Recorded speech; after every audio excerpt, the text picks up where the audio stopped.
What are polysynthetic languages, and how do they combine morphemes? Imagine a single word that can tell you who is doing what, to whom, when, and how all at once. That's what makes polysynthetic languages so fascinating. These languages pack a lot of meaning into one word by combining many small parts called morphemes. Morphemes are the smallest units of meaning in a language.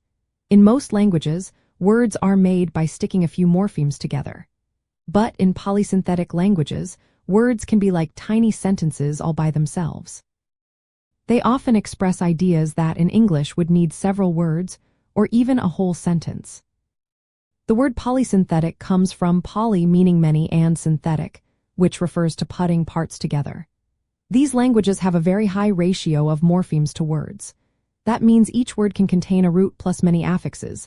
These are prefixes, suffixes, or infixes that add extra meaning. For example, a root might mean to hunt, and then affixes can tell you who is hunting, what they are hunting, and when. Sometimes, nouns that normally stand alone are incorporated into verbs as part of the same word. So, instead of saying, "I am hunting a seal," in a polysynthetic language, you might have one long word that includes hunt, seal, and I all at once. Most of these languages are head-marking, which means they show grammatical relationships directly on the verb. Instead of using separate words to show who is doing what, the verb itself has morphemes indicating the subject, object, tense, and mood. This makes their words very complex. They can include many layers of suffixes and prefixes, each adding specific details.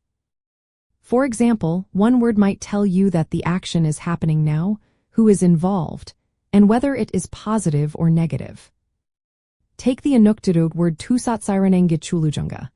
It's a mouthful, but it breaks down into parts that mean I cannot hear very well. The root tusa means to hear, and the rest of the morphemes add well, can, not, a lot, and I. All that information is packed into one word. In these languages, what in English would be multiple words or sentences is expressed as one long word. This makes their word formation very productive and flexible. They can create new words easily by adding or changing morphemes. So, in simple terms, polysynthetic languages combine morphemes by starting with a core meaning and attaching many bits of grammatical and semantic information. They often incorporate nouns into verbs and use complex layers of affixes to express entire ideas in one word. This way of building words shows a different way of thinking about language, where a single word can carry the weight of a whole sentence.